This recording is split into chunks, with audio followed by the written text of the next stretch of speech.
So I bought an XTRONS head unit for my Passat.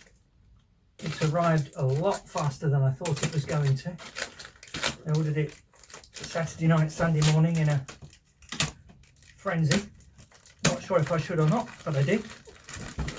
And this is what's arrived. It's now Thursday, so it took 4 working days. So, let's see. User manual. Thank you for buying it. Thanks for making it. Some wires thrown in with it. Coder.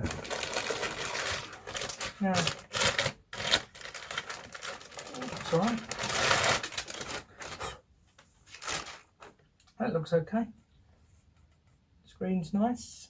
It's a little bit shiny plastic, as you would expect from China.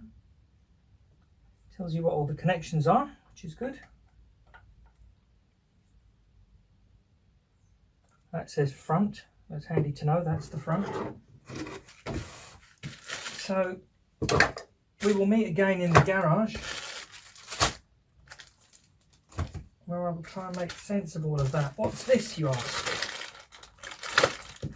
Well, the one thing I miss on my car, my previous car, is a reversing camera. So one of these boxes should be a reversing camera. This is the little unit that sends data about the car to the head unit. Depending how we get on, I might install this today. This is the dash cam. I've no idea if the head unit will record constantly. Ugh. More Chinese shiny. So that's what 350 quid gets you. An allegedly fast Android head unit, all the cables, a book and some accessories. To the garage. So here we are at the front. There's the back of the head unit. It's very simple to install. Here's the connector that came out of the car stereo, the big regular car stereo connector. This supplied loom comes with the head unit. You just plug that into here and it goes into one great big socket there. That's that done. The car standard radio antenna, which is down here somewhere. This one, that just plugs straight in there. That works. Then you just plug little tiny leads like this into whichever of these little holes you're interested in. Now I've only got the 2 USB leads and the reversing camera plugged in because that's all I'm using. Then other things, there's this cable here which goes off to goes behind, goes up the door pillar. That's the GPS antenna. And there's another lead which goes from this USB connector, goes around here, goes up the door pillar. To get the door pillar off, all you do is ping that out. There's a screw behind there, undo the screw. The whole thing then yanks forward. So there's a cable up there which goes along here to the dash cam. There's the dash cam. Anyway, here's the cable we've wired from the back for the reversing camera. That's going in there. On the reversing camera loom, there's this wire here, which is conveniently labelled reverse. I'm told 12 volts comes out of this, which we will join onto the wire we've got going to the camera to power it. And once I've done that, I'm going to shove the whole lot back in and we'll see how it works. I didn't bore you with the screw taking out part of the video, everyone does that. This is the Wi-Fi antenna. I'm going to use its sticky pad. I'm just going to stick it under there when I put it back in because it does work behind the stereo. I've tried it. How did I get the wires across the car? It's fiddly. I've put a draw wire in. There's a draw wire here to here that's helped me get them through there. But other than that, it's easy. It really is plug and play, this thing. Okay, I'll see you when it's all back in. Okay, that's the reversing camera. It just clips in where a number plate light would be. It hasn't got a bulb in it, but there is a space for one. And oddly, there's also a little connector for the power cable to the bulb, even though there's no bulb and no cable. Hanging out of the reversing camera are these two connectors. The yellow one obviously goes to the front of the car. This one is the power. They give you a lead to plug into the power, and I'll show you how that connects up in a minute. So coming from the front of the car, you have this cable here which ends in the video connector and has a red wire coming out of it. I'll show you what to do with that red wire later. That red wire connects to this plug which comes supplied with the camera. This plugs into this plugs into this red connector which goes off to the camera. There's the yellow one, it goes to the camera as well for the feed. There we go. So there's the wire coming from the front. It plugs into the yellow wire which goes to the camera. The red wire which comes out goes to the red core of the power supply. The black negative core of the power supply I've earthed where all the car lights earth. When in Rome, do as the Romans do. I'll tidy all this loose wire up now, put it in the boot and close the hatch, and then I'll see you down the front.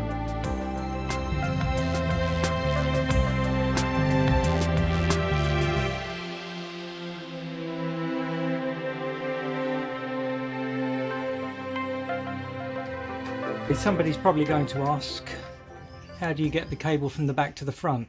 And the answer is with difficulty. So we start in the boot here. It's taped to this loom here, comes down here, goes behind this plastic. This just pulls off, it's not a big deal. It comes behind here. It fishes. You can get your hand in there and you can unping this. You can disconnect that, straighten that out.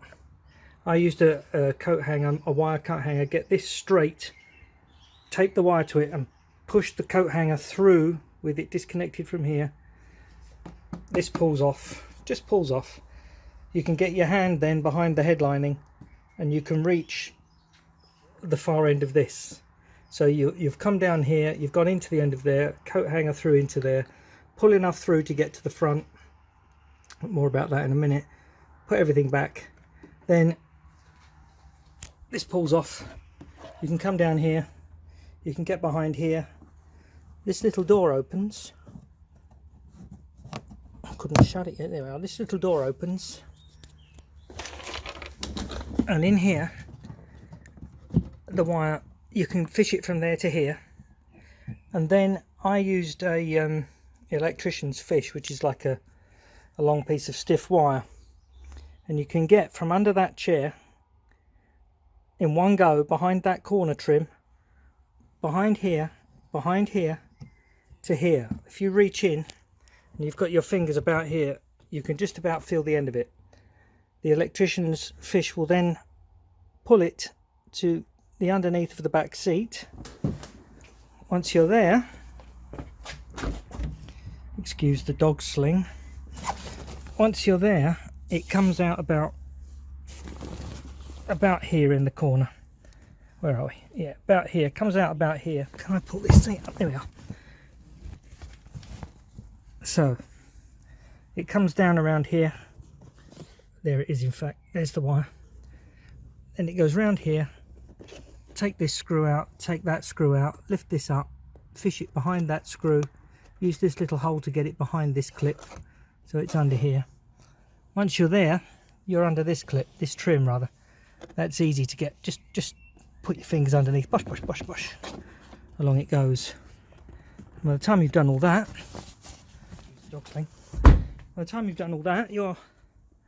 you've come along here, and you're here, which is where I am at the moment. And you'll notice that the plugs have changed colour from being yellow with a bit of red wire, because the wire wasn't long enough. I've had to put a join in here. It got to there, the bottom of the footwell, and that's going to go the rest of the way. People will say, oh no, they didn't supply a long enough piece of wire. And I will say, yes, that's correct, but because I'm a genius I joined it, whereas the truth is they did supply enough wire, but I didn't pull enough through. So I've got a lot of offcuts and a lot tangled up. So that's how you get it to the front. It took ages, so don't think that's easy. Getting this out and getting this back in is a pain in the proverbial. Don't pull that one out, pull this one out, hold it straight, and then you can rod straight through it with a coat hanger. It looks big, but there's a big fat wire in it, and there's a little gland at each end that only leaves a tiny amount of space. That's also why I had to join the wire at this end, because I had to cut the plug off to get it through. So to be honest with you, if I were to do this again, I would have gone and bought a piece of better wire, some 3-core wire that was slightly thicker. But we are where we are. We haven't tried it yet. So it's all connected up at the back, and we're almost routed to the front. I'll see you when the head unit's going in. Right, so there it is, installed. Now then, I bought a fast unit with lots of RAM for the promised 1 second startup time. You'll notice that more than 1 second has passed, and so they will continue to pass until it boots. Here we are. Right, okay. Sorry, it integrates with the car very well. If somebody phones up, I can answer it with the steering wheel controls. Does the reversing camera work? Yes, it does. Look at that. So the key bit of information there is the pink wire coming out of the back marked reverse is the power to the reversing camera. The unit is very good. Normal Google Maps for navigation. It pairs to your phone to get internet, which works perfectly. Your phone integrates with it perfectly. If you want to make a phone call, your full address book is in there, or you can dial manually from the steering wheel. The radio is good. Depeche Mode, they must be stopped. So it works fine. I just noticed a glitch. Did you see it? I had Radio 4 programmed in there, and it forgot that said Radio 4. Probably because I'm in the garage and it's not getting a very good signal. You can mute it by just touching the on-off button. That works well. I use this app, which is a great app, but as you're seeing, every time I launch it, I have to give Android permission to use it. Once I've done that, it's brilliant. This shows me the speed of the road that I'm currently on, which is really handy. And I've also changed my car to have a big miles per hour there. So as long as that number is less than the number that's in that circle, I shouldn't get a speeding ticket or another one to add to the collection. I don't know what else you would want to see on it. It goes to the Play Store perfectly. It logs in. You can get whatever app you want. I mainly just listen to podcasts, so I've installed an app, Pocket Casts, which when tethered to my phone will play the podcasts that I like, or I listen to shows that I've or music that I've got on a USB stick. And the USB stick, my car had the caddy for CD player in it, so I've just left the USBs in there, and the USB stick plugs into them, and that's that. So that's music on the go. For DAB radio, I use the app. Yeah, Simple Radio, that one. So there's the DAB channels. There's Radio 4 Extra, because I'm an old man, that's what I like. That works perfectly tethered to my phone. The audio, some people have complained the audio is bad on these. It's not. The audio is fine on this, but once again, I am an old man. The booming bass is not part of my repertoire. My daughter was watching YouTube, so yeah, that's fine. See around 150. Nobody's playing music. I don't know who 108. ABBA, the scourge of the modern world. Get rid of it. That's the interface for the USB player. It's simple, it does what it says on the tin, but it works, and the little progress slider stays exactly where it was. When you've turned the unit off, it's shut down, come back 3 days later, start up, it'll stay there. So if you listen to audiobooks, it's brilliant. If you've got a 5-hour book in, it will. go to where it is. And also you can wind wink just by getting hold of it and moving it. It's much better than holding the fast forward on your steering wheel, which I used to have to do in my Insignia, and it could take half an hour to wind, you know, an hour into a book. So how fast does it boot when you've turned the car off? Here's the test. I've just turned the car off and taken the key out. It shuts down, it's gone. It's come straight back on. Steering wheel. All of the buttons on the steering wheel do exactly what they should on the head without me doing anything. It picked everything up. So like the volume up and down, the mute on the steering wheel works. It just works. Would I buy it again? Yes, I would. I'd love the map speed thing to work correctly, if you're listening, Mr. Map Speed. Other than that, I don't know what else I can tell you. If you're having any problems with one, I think I understand it. Feel free to message me. Other than that, good luck. Thank you. Bye.